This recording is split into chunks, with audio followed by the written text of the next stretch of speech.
Yo, what's up guys? In this video, I'm going to talk a little bit about Omad and specifically whether or not it is possible to have a social life while you are on Omad, while you're eating one meal a day, or doing, the snake diet or fasting or whatever. And I think this is worth mentioning because a lot of the times when we think about improving our health, which really mostly comes down to improving our nutrition, most people don't really consider that there could be negative effects to this. And one of the main negative effects, at least in the beginning, when you're still getting used to the schedule and you're still getting used to kind of absorbing it into your identity as being a healthy person, one of the biggest negative effects or potential negative effects is that being healthy actually is going to negatively affect your social life. Unless you manage to only be friends with people who are also super healthy and go to bed by 8:30 and all that stuff, but that's not most people. The cool kids are not going to bed at 8:30. Like, I'm sorry, they're not. Maybe they are if you're cool and you go to bed at 8:30 and you're also like fit and work out and you're not boring, like let me know. But in general, like the people who live a little bit more of a wild lifestyle, they're not going to bed at 8:30. They're not eating healthy. They don't give a shit what they eat.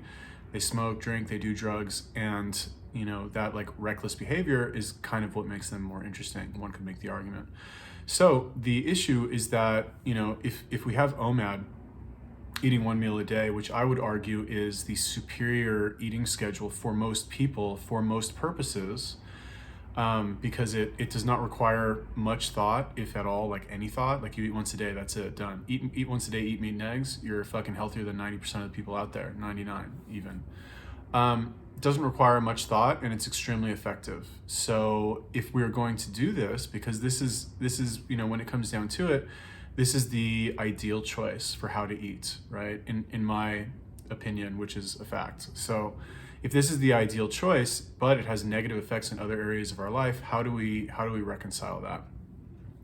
And the reason it has negative effects is very simple, right? So when you only eat one meal a day, and one meal a day, that's kind of open to interpretation, right? You could have a small bowl of oatmeal in the morning and then fast the rest of the day and eat a big meal at night.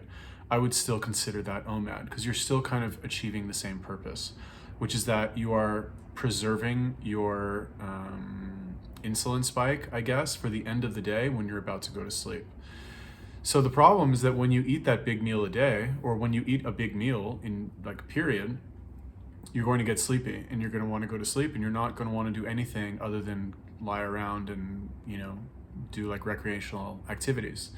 So most people, as far as I'm aware, they eat one meal at night, right? Now, I guess you could make the argument that you can eat your big meal in the morning. Personally, I've never really had much luck with that, eating the one meal in the morning. I'm always kind of hungry at night. I always want to eat something at night because I work all day and I get up early and I don't want to spend the first couple hours of my day recovering from a meal. I would prefer to have those couple hours to knock out the tasks that I need to do that day.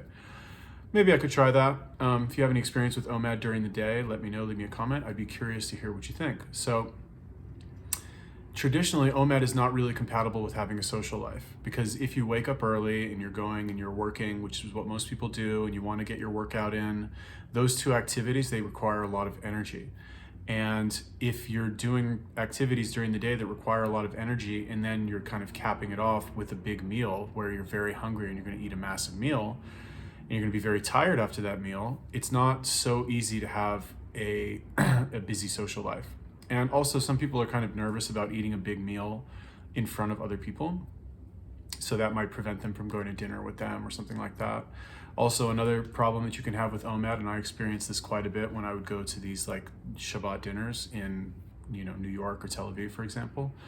I would not eat anything all day and I would save my meal for the evening, and then I would go to these meals and there wouldn't be like the type of healthy food that I wanted. So I'm sitting at this meal, it's a social gathering, and I'm starving, and I kind of just have to eat the food that's in front of me because I don't want to be rude and I'm also fucking starving. So anyway, the point, how to do OMAD and have a social life at the same time. So the solution to this, I should have thought of like a branded solution to this. Maybe we'll call it, well, I don't know, whatever. I'll think of a name later. Basically what you're supposed to do, or what you can do, is you just have to eat small meals throughout the day and you save your big meal for the evening. right? So for example, let's say if we're going to eat 100% of our food in a day, instead of eating 100% of the food in the evening, you would eat 10%, 20% spaced out throughout the day as needed according to how much energy you're expending. And then in the evening, you would still eat the majority of your food. So basically during the day, you want to eat as little food as possible in order to keep you going and doing the things that you need to do. So I think my lifestyle right now is a pretty good example of this, because I'm very busy and I have a job that requires me to be on my feet all day and talking to people and like moving my body, which is much more like I have a lot higher like expenditure of calories than somebody who just sits in an office or something. So what I do is I wake up in the morning, have a little coffee, and then I try to wake up like 6 or 7, get a bunch of work done while I have time, go to the gym before work. I'll do maybe 20-30 minute quick workout, and then I'll go to work, right? And my job, like I said, is very physical. I'm up, I'm moving around, I'm talking, I'm looking for people. And what I do is that when I feel like I'm starting to drag a little bit, is I'll go eat something, right? But I'll just eat a little bit. It's kind of crazy to me that I'm even explaining this, but like this is, I guess, the proper way to do it. Most people are shockingly very uneducated when it comes to eating, and they just think that all food is the same and it all has the same nutritional value, and they just don't care, which is wrong. So basically, again, like I said, what I do, wake up in the morning, maybe from let's say 7 to 2, I don't eat anything. And then I have a small, I guess you could call it like recovery meal. Like I'll have a sandwich or a wrap, or if I'm really hungry and I had a really big workout, then I'll go to the food court and I'll get some chicken and rice.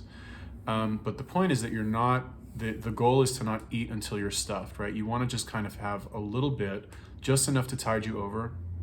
The ideal food to eat, in my opinion, is oatmeal and eggs, because it won't spike your insulin, and there's a lot of really good stuff in eggs. It's very like nutrient dense. And oats, in my opinion, are like the ultimate slow burning carbohydrate. When I was doing Muay Thai in Thailand, like I would always have, I don't want to say unlimited energy, but I would have a lot of energy for my workouts, which were very long, because I'd run to the gym, work out, and then go back. I would have a ton of energy when I was eating oatmeal and eggs. Like I would do that for my evening meal, and then I would go to the gym in the morning, and I was just like, I just didn't get tired. Okay, so that's basically what you have to do. Because if you want to be healthy, right, being healthy in general is not a very convenient thing. You have to go to the gym, you have to only buy certain foods. If you really want to be healthy, the certain foods that you need to buy are more expensive, right? People say that's a myth. Oh no, you can buy cheap foods for less money, blah, blah, blah. No, well, and that's technically true if you don't mind to eat grain-fed beef and eggs that are made in a fucking chicken farm, like not a chicken farm, but you know, not high quality eggs, mass produced eggs, and not the pasture raised eggs, for example. You don't mind to not eat grass fed beef, right? But if you really want to eat the highest quality food, it is going to cost you more money. So it's not a very convenient way to live your life. And on top of that, because I feel like a lot of people, the trap that they fall into is that they focus so much on doing everything properly when it comes to their health, that they kind of neglect other areas. And in America, at least, it's very easy to neglect your social life because we're very isolated here as it is for various reasons. And if you're trying to have a social life and you're trying to do it at the end of the day, like you're trying to go out at night, you're trying to go to a bar, you're trying to go out with friends, or your friends are going out and they're inviting you, or there's a party and like it starts at 10 o'clock, but you know, you've been up since 6 and you've worked all day and you've gone to the gym and then you just had this gigantic meal, you know, you're doing Omad.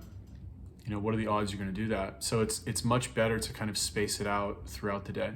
And then if you are going to go out at night, I think the best thing to do is to wait to eat until you get back, right? So that would technically be like your big meal of the day. Just eat, you know, during the day, eat your small recovery meals. This is if you're extremely active, which, you know, are there people watching this extremely active? Probably not. But on days where you are going to be extremely active and you are doing OMAD, just keep this in mind. All right, cool. That was my video that nobody asked me to do. Probably nobody cares about, but I felt like making it anyway. So what do you think about that? Let me know. Leave me a comment. Peace.